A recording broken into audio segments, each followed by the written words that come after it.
Hello students, SBN online classes में आपका स्वागत है।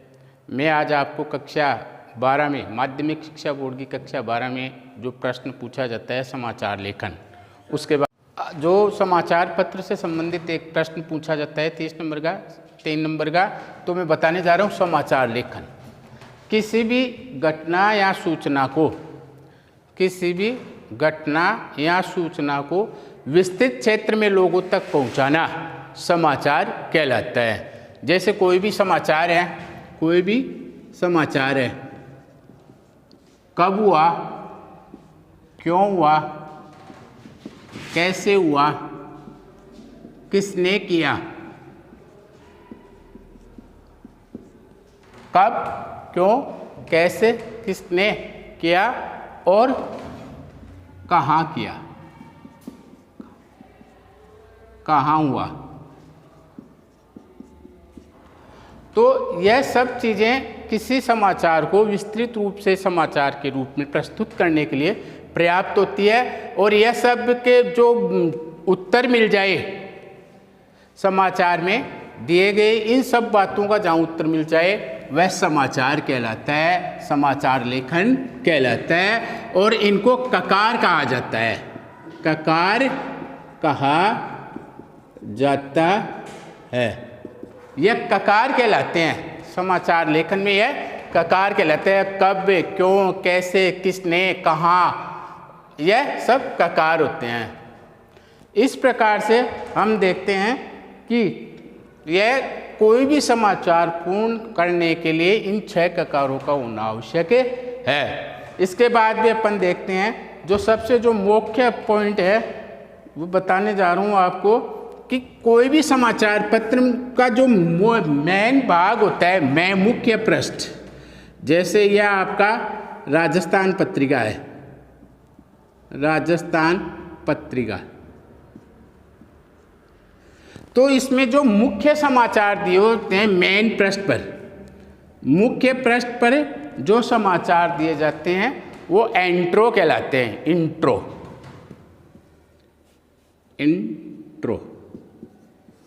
इंट्रो कहलाते हैं। मुख्य समाचार क्या कहलाते हैं? इंट्रो का मतलब होता है कि यह समाचार का मुखड़ा होता है, मुखड़ा। किसी भी व्यक्ति का यदि चेहरा सुंदर हो तो वो सबको अपनी ओर आकर्षित कर लेता है। उसी प्रकार से समाचार पत्र में जो इंट्रो होता है वो उस समाचार का मुखड़ा होता है, जो अपने आप लोगों को अपनी ओर आकर्षित कर लेता है और पाठकगण को अपनी ओर समाचार पढ़ने के लिए आकर्षित करता है। तो किसी भी समाचार का जो मुख्य पृष्ठ होता है उस पे जो मुख्य समाचार दिए हुए होते हैं वो इंट्रो हो जाते हैं, इंट्रो कहलाते हैं। इन इंट्रो के बिना समाचार का आकर्षण बिल्कुल भी नहीं रहता है। किसी भी समाचार को जो मुख्य पृष्ठ पर जो मुख्य लाइनें दी होती है या किसी भी पृष्ठ पर जो मेन हेडिंग दिया होता है, टाइटल जो दिया हुआ होता है, शीर्षक जो दिया हुआ होता है, वो समाचार पत्र का इंट्रो कहलाता है। वह समाचार पत्र का इंट्रो कहलाता है। इस प्रकार आगे आ रहे हैं आपके स्टोरी।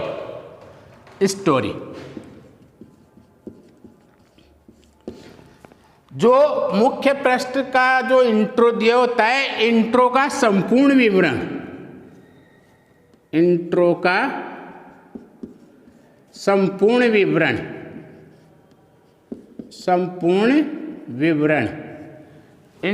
जो संपूर्ण विवरण होता है अर्थात किसी समाचार का, घटना का जो शुरुआत से लेकर अंत तक का जो विवरण दिया होता है वह समाचार पत्र में स्टोरी कहलाता है। यानी घटना का संपूर्ण विवरण, कहाँ हुई, कब हुई, किसने किया, कैसे हुई, क्या हुआ, कहाँ हुआ, यह संपूर्ण बातों का जो विवरण उसमें दिया होता है समाचार पत्र में, वो समाचार पत्र के लिए स्टोरी होता है, स्टोरी कहलाता है। इसके बाद में आ रहा है आपके समाचार पत्र में, स्टोरी के बाद आ रहा है कॉलम। समाचार पत्र 8 कॉलम में बटा होता है। 8 कॉलम दिए होते हैं, किसी भी समाचार पत्र में 8 कॉलम दिए होते हैं। इसमें से जो मुख्य में जो 8 भागों में बांटा होता है, 1 2 3 4 5 6 7 और 8,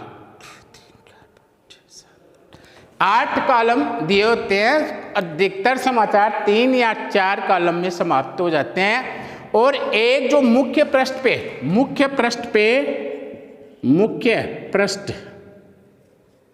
पर एक छोटा कॉलम दिया होता है संक्षिप्त समाचारों के लिए। मुख्य पृष्ठ पर पहला कॉलम संक्षिप्त समाचारों के लिए दिया होता है। संक्षिप्त समाचारों के लिए संक्षिप्त समाचारों के लिए दिया होता है। जो मुख्य पृष्ठ होता है पहले कॉलम में, वो संक्षिप्त समाचारों के लिए दिया हुआ होता है। और बाकी जो मेन पृष्ठ के 7 कॉलम होते हैं उनमें विविध प्रकार की सूचनाएं, घटनाओं का विवरण दिया होता है, जो हमारे लिए समाचार हो जाते हैं।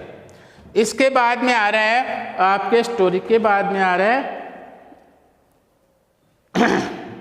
न्यूज। किसी घटना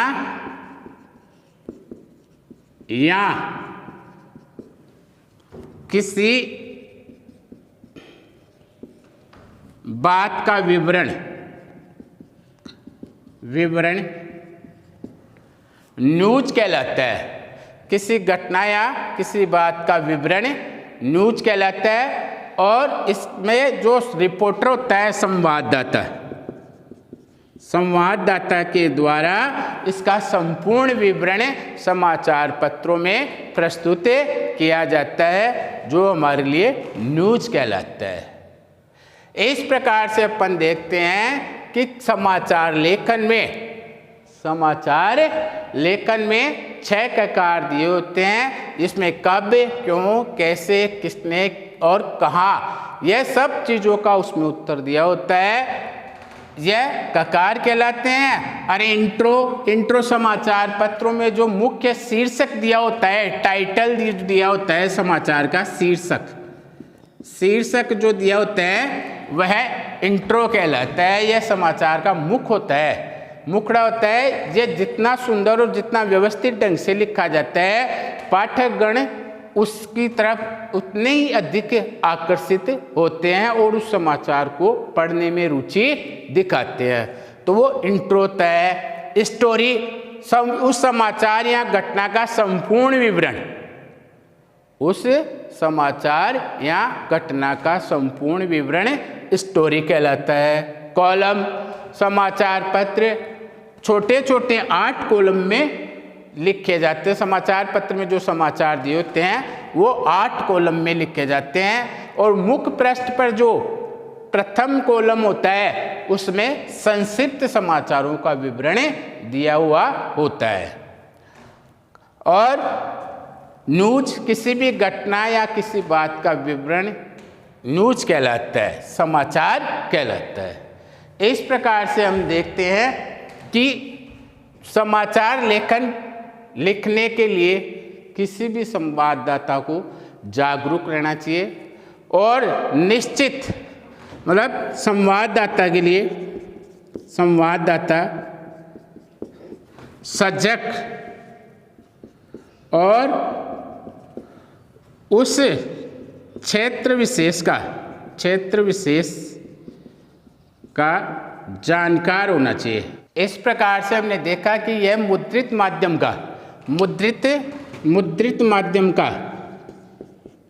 माध्यम से समाचार लेखन कैसे किया जाता है,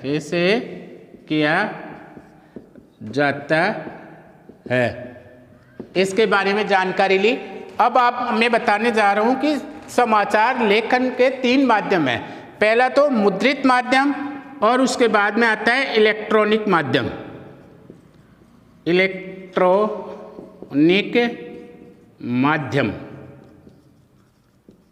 इलेक्ट्रॉनिक माध्यम के दो रूप होते हैं, रेडियो और टेलीविज़न। इसके दो रूप होते हैं, पहला है रेडियो और दूसरा है टेलीविज़न।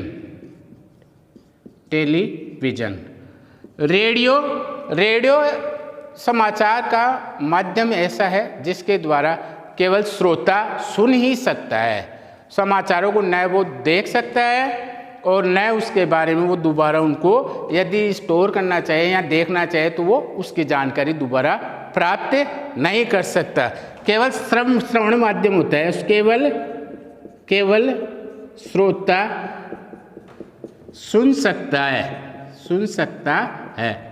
तो यह रेडियो इलेक्ट्रॉनिक माध्यम का एक भाग होता है।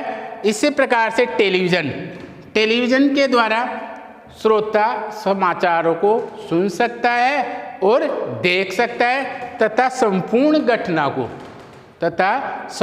घटना को आंखों देखे हाल की तरह उसकी जानकारी प्राप्त कर सकता है। इसलिए जो सबसे वो गतिशील और सबसे जो अच्छा माध्यम है समाचारों का, उसको टेलीविज़न के अंतर्गत लिया गया है, क्योंकि टेलीविज़न के द्वारा जो श्रोता है, देखने वाला है और सुनने वाला है, दोनों ही इसका पूर्ण रूप से लाभ प्राप्त होता है तथा टेलीविज़न में देखे गए समाचारों का प्रभाव मानव मस्तिष्क पर लंबे समय तक टिका रहता है, जबकि रेडियो में एक बार सुनने के बाद श्रोता उस समाचार को काफ़ी समय के बाद या कुछ समय के बाद भूल जाता है। तीसरा जो माध्यम है वह है नव माध्यम, न्यू मीडिया। इसके अंतर्गत हम इंटरनेट को ले सकते हैं। इंटरनेट एक ऐसा माध्यम है जिसमें करोड़ों कंप्यूटरों का अंतर्जाल आपस में जुड़ा होता है, जो बहुत ही गतिशील और प्रभावी ढंग से समाचारों का संप्रेषण एक स्थान से दूसरे स्थान पर करता रहता है। और इंटरनेट में भी बहुत सारी सुविधाएं आजकल मोबाइल के माध्यम से प्रसारित की जा रही है, जिसमें है जैसे फेसबुक है, व्हाट्सएप है और ईमेल है और बहुत सारी ऐसी जो सुविधाएं हैं, चैट है, और जैसे ये आपके व्हाट्सएप के अलावा बहुत सारी ऐसी जो जिसमें इंटरनेट में दी जाती है कि इंटरनेट के माध्यम से व्यक्ति सूचनाओं के साथ साथ फोटोग्राफ्स और अपने मुख्य जो दस्तावेज होते हैं उनको भी सूचना के माध्यम से, जनसंचार के माध्यम के मानते हुए एक स्थान से दूसरे स्थान पर प्रेषित कर सकता है। तो नव माध्यम सबसे सशक्त माध्यम हो गया है आजकल सूचना प्रसारण करने का, समाचार प्रेषण करने का।